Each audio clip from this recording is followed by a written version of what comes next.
Hello, darlings. You've all heard of Marilyn Monroe.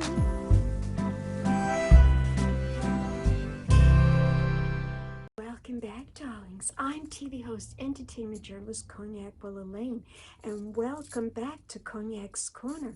In another moment, we will be watching another fabulous video.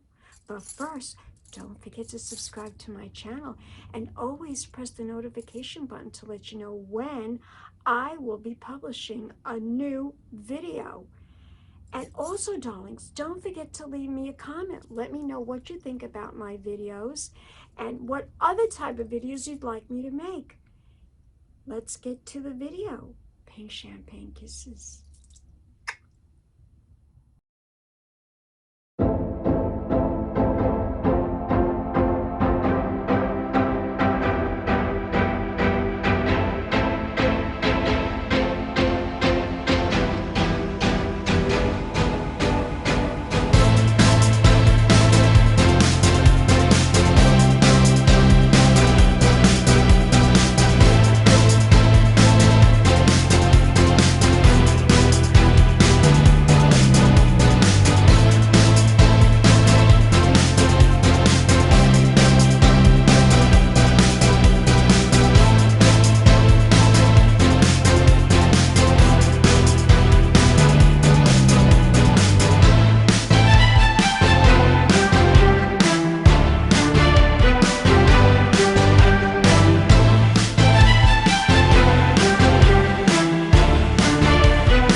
Welcome back, darlings. I'm TV host, entertainment journalist Cognac Wellerlane, and we are here at the Northport Historical Society, and it's also a museum right here in the beautiful township of Northport, Long Island on the North Shore. And I am here with the curator for this very, very, very special exhibit. It's all about Barbie to celebrate the anniversary, her 65th birthday anniversary. I guess you could call it an anniversary, a birthday, whatever. Right. Introduce yourself. Now, you are the curator. Yes, my name's Terry Reid. I'm the curator here at the Northport Historical Society. I am in charge of taking care of the collections of all the artifacts that we have here relating to Northport history, as well as coming up with ideas for exhibits and researching and mounting exhibits, usually a monthly pop-up or a yearly larger exhibit. Now, what inspired you to do this pop-up exhibit? Well, I mean, with the success of the Barbie movie, obviously, Barbie was brought back into the spotlight, and Barbie was one of my favorite toys that I played with forever as a child with my friends and my sister. So we had always done a Northport Collects Series where people from the community would donate things and we put them on display. So I thought maybe we could borrow local community members' Barbie collections.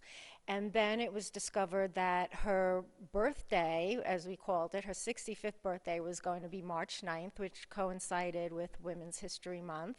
So we thought this was a great opportunity to show the history of Barbie, of all her evolutions, of the history of women through that time and how she really... And how she evolved. And how she evolved, exactly. You know, I had a great team behind me that helped research and write and do the graphics for me, and you'll meet them as well later. And then we put a call out on social media for people to come forward with their Barbie collections, and the response was great. Amazing. So, right, if you look around in all of the cabinets, what we did was everybody donated their collections and we put them on display, and then we asked them, why do you still have your collection? These were mostly adults that donated. What Barbie meant to you growing up as a child or even now. So when you're looking around the exhibit, you'll see a card in front of everyone's collection and, whose collection it was and what Barbie meant to them as they grew up.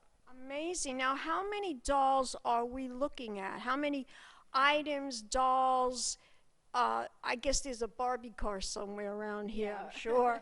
We have, I don't even know, but I think about 50 or more. I think probably more than 50, maybe 70, when you add everything up, all the accessories and everything, yeah. The person that donated the most, their collection, how big is their collection? Can you say their name, or you're not allowed to? I'm not sure who had the biggest collection, but I think probably Carol and John, who you'll meet later on today, who are on our staff, have the largest collection. Really? So you are partners in crime. This is how you decided to get this Barbie. So tell my audience, what was so special about Barbie? Why did you love the dolls so much? I grew up in the 70s and the early 80s when I was really playing with the Barbies, and she definitely was my favorite toy. It was just so special to get anything for like Christmas or your birthday, like her clothes, her shoes, her accessories. It was just very exciting, and I remember it was exciting. You just used your imagination. You really played grown up with her. And I remember I would have my Barbies get in her Corvette and drive off to work every day. They would come home, they'd have raised their children, like she did it all. And it kind of like let me, dream or act out maybe some things that I, aspired to. Your goals as an adult, exactly. Yeah. Me too. Barbie to me was very glamorous, and she looked like a career girl, like a movie star, and she just had the most beautiful clothes. And Christmas time, my mother used to buy this, the dresses for the doll. She wanted to buy me clothes. I said, no, I don't care about clothes. I want clothes for the Barbie. It was very special to get those Barbie clothes. Yeah, and they were expensive. And another thing that I loved was being able to brush their hair. Growing up with really curly hair, I really couldn't brush it, so I was obsessed with her hair. And just to be able to like brush hair and do different hairdos, that was another thing I loved. Yeah, dressing her up, doing her hair, making her, go out at night, be glamorous. Be glamorous. Yeah, I love that. She taught me everything there is to know about glamour. Right. Yeah, we would set up whole houses down in our basement. All of us would have our own house. We didn't have the Barbie dream house, but we made things. We also were very creative, using other things around the house to make furniture for her. So That's amazing. we used our creativity, our imagination. Did you ever have any kids in the neighborhood that would like really destroy the doll, like cut the hair or paint the face? And My sister definitely cut all the hair off, and guess what? She is now hairstyle. a hairstylist. Yep. I'll never forget, I was playing with these kids and they were really destroying the doll. And because, the parents, I think the parents didn't teach them really correctly. And my mother said, don't you ever dare hurt this doll. You have to respect her. Of course. She is a beautiful doll. To hurt Barbie. I know. Well, in the movie, you saw ugly Barbie. Yeah. Weird Barbie. Weird Barbie. Right. Yeah, well, we actually did sometimes put makeup on them or paint their nails. We would pierce their ears with pins and things like that. I did that. Nothing, Nothing dramatic. Yeah. Nothing that would harm the doll. Right, no, not at all. And I kept my Barbies up until, because it was always my dream to now play with them with my own children when I got older. And I did have a daughter, and we did play with them together. And then after that, I did let some of them go, but I still have some in the cabinet behind us as well. They're all beautiful. All the Barbies are beautiful. Now, how many Barbies did you have throughout your lifetime? Oh my gosh. Not that many. I would say maybe 5 or 6 different ones. And then I only had one Ken, which I know that's a thing in the movie as I well. had a Ken. But I had the one Ken. He lost all his hair, the poor thing. Mine was totally 70s Ken with long, like 70s brown hair, and then he had stickers that you could put facial hair on, like the mutton chops, a beard. He was like in a plaid brown outfit. Yeah. I'm older than you are. I grew up in the 60s with Barbie. So my mother used to buy me all the clothes, and they were like late 50s, early 60s. And then as I got older, like towards the end of the 60s, they was more mod, with the mini skirts and the hoop earrings, and she was more mod looking. But in the beginning, it was the first thing I ever got was that red velvet coat with the hat. Right. Very Doris Day from Pillow Talk. That's what it reminds me of. And the Ken she bought me, at that time, that doll had hair. It had like a fuzzy hair. We have one of them up here, I think. Maybe over there, up here. We do have the fuzzy hair. He lost all the hair. Yeah. Well, that was another thing, too, that was so great putting together all these collections, was seeing the fashions through the years. So we have another whole section that's just what I called Barbie's Closet. Yes, and it also came from people's collections. When they would drop off their Barbie case, I would open it up and I would see the clothes and just be in awe. I was so excited finding this outfit. So fun. It was so fun to put it all together, right? We had so much fun. This was like the best exhibit we've done in years. And I have to tell you, the community response has been amazing. We've seen such a big uptick in people coming in to visit us. We had a very successful event where the actual day. Yes, on actual March 9th, on her 65th birthday, we had a birthday party for her. We sang happy birthday to her. Carol and John gave a presentation about the whole history of the Barbies through time. There was maybe 50 or more people here for that.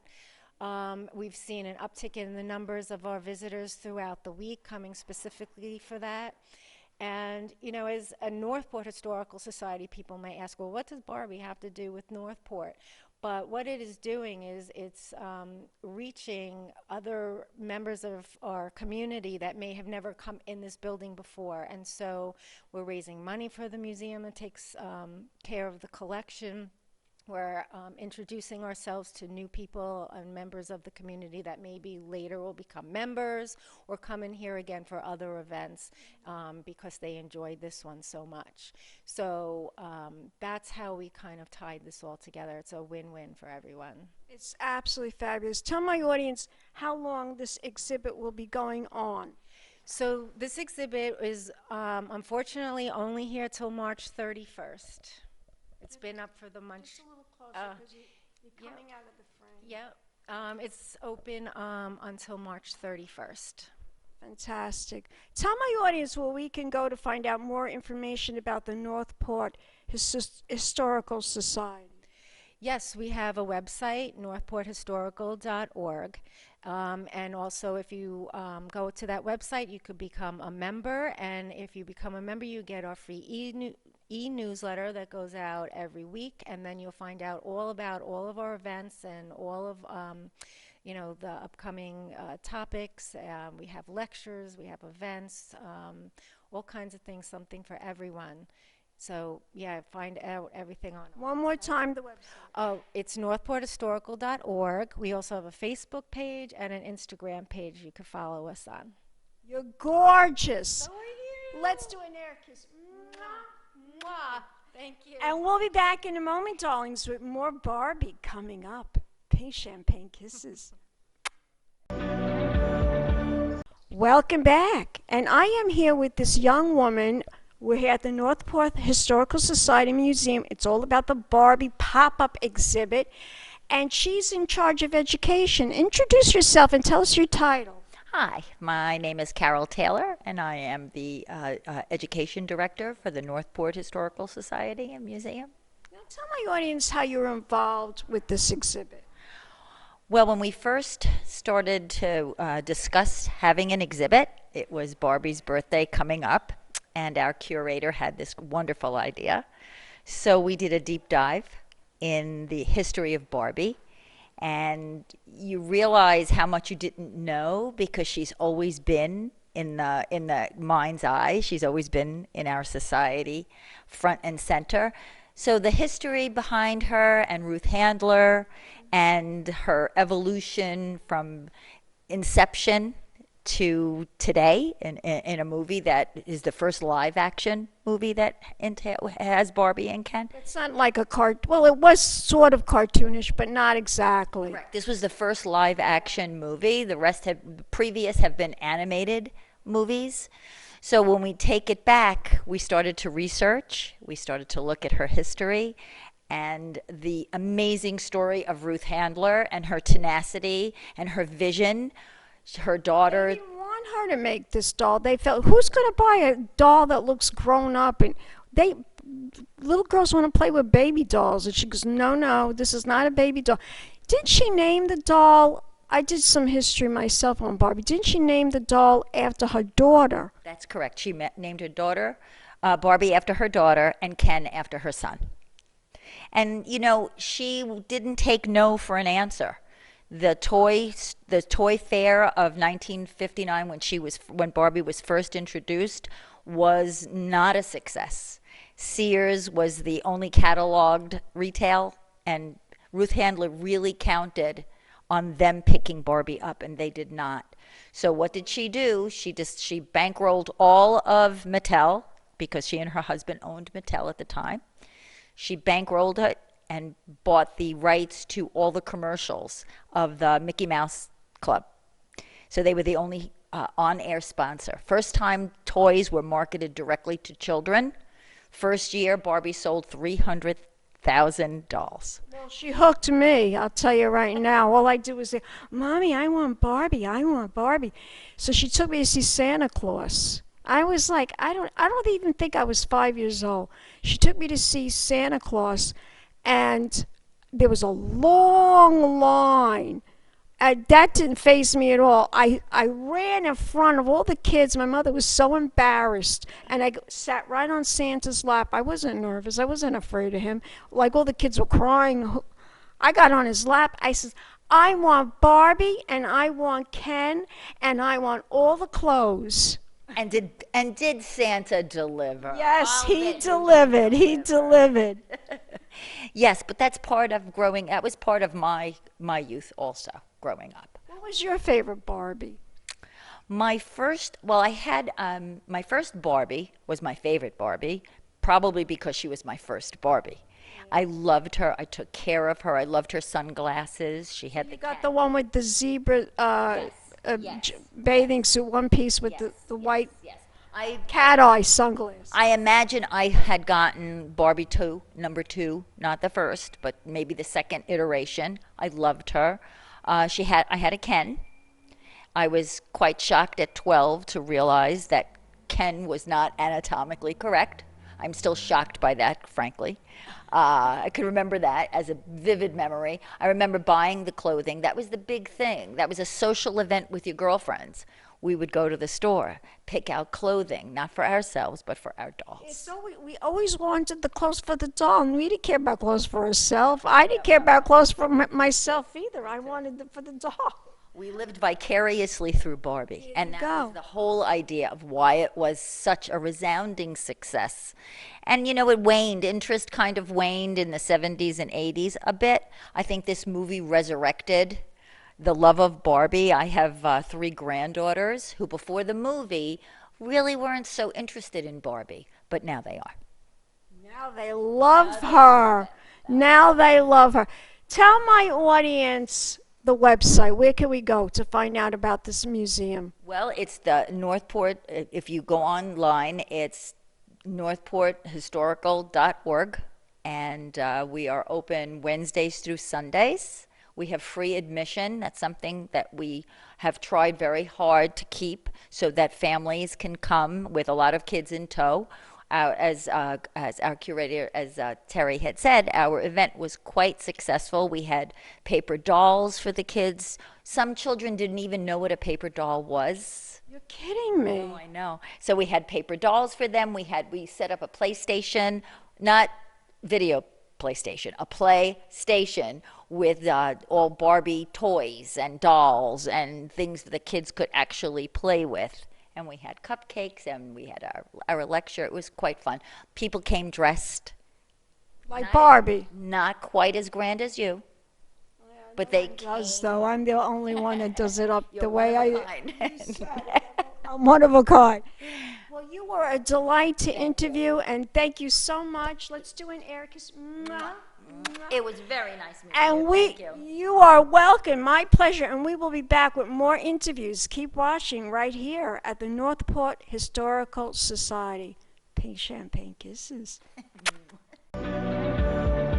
Welcome back, darlings. We're here at the Northport Historical Society for the Barbie Pop-Up exhibit. And I'm here with this fabulous gentleman who is marketing this whole event. He's going to introduce himself to the camera.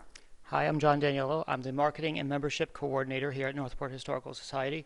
And I also do the graphic designs. I did the timelines here for the Barbie exhibit. What was involved in doing the marketing and the graphic? Can you explain that to us? Sure. Well, first it took a lot of learning for me because I didn't grow up with Barbie because, typically you have men have G.I. Joes, I guess, is the best way of putting it. So it was a lot of learning experience. I learned a lot about Barbie through the timelines. Terry and Carol put together a lot of information, and I had to put it all together in timelines. So I learned a lot about Barbie. So that was the first part of it all. And then as far as the marketing kind of wrote itself thanks to the movie.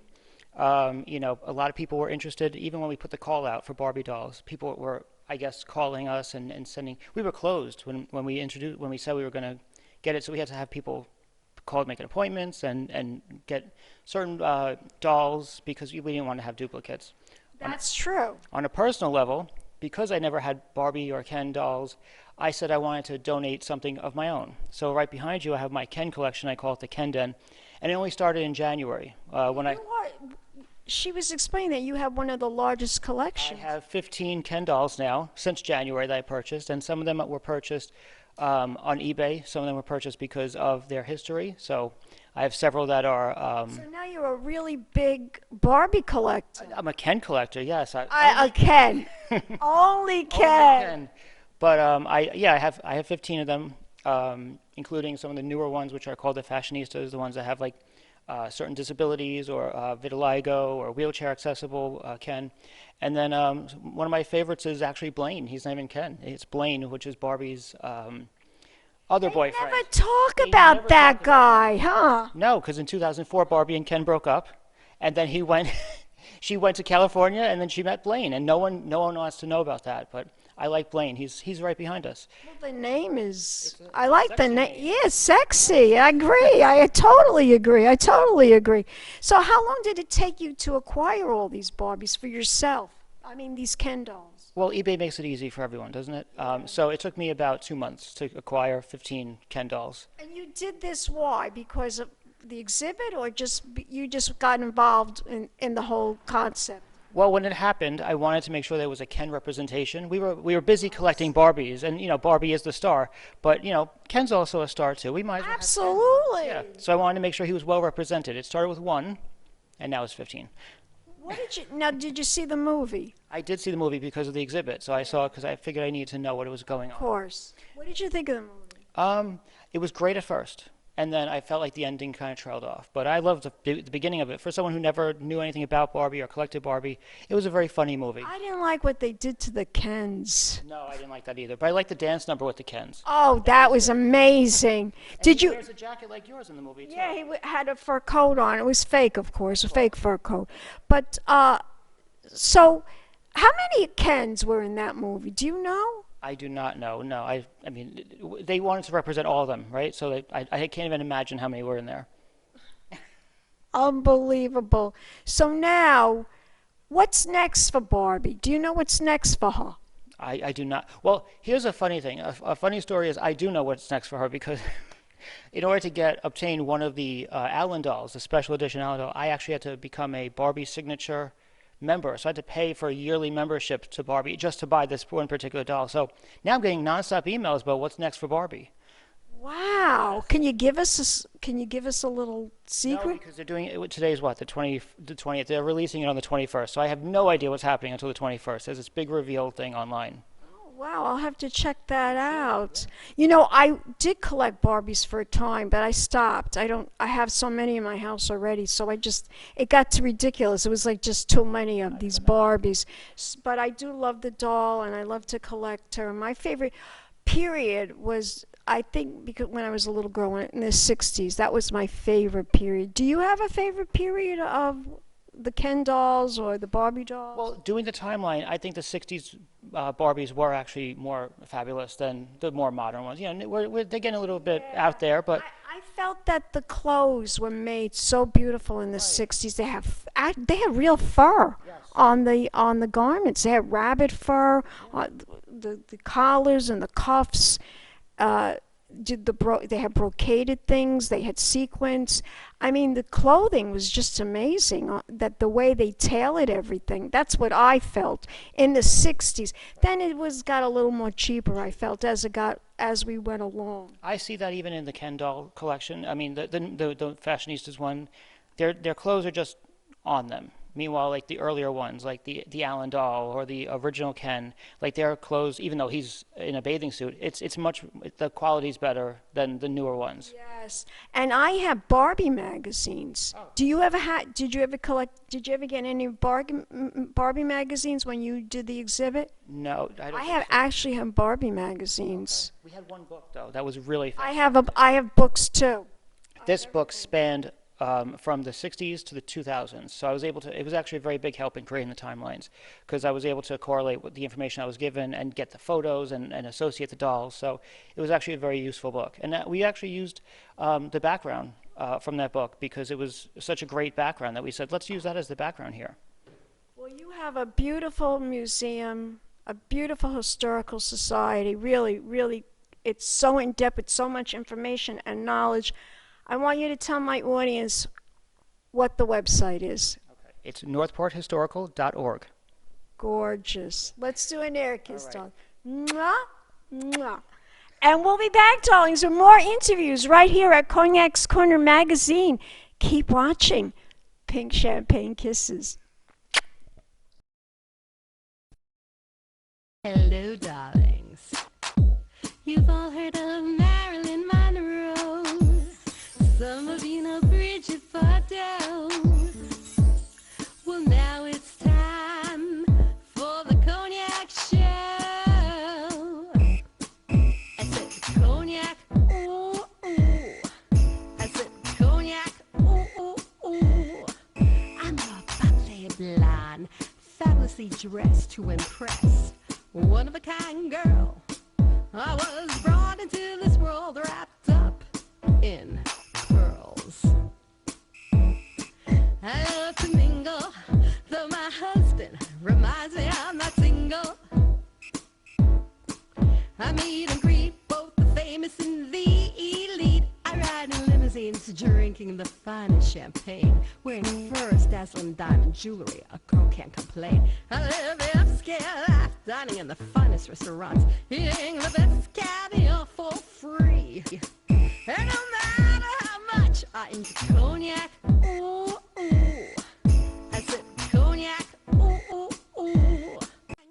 It's been a Crybaby Productions, darlings.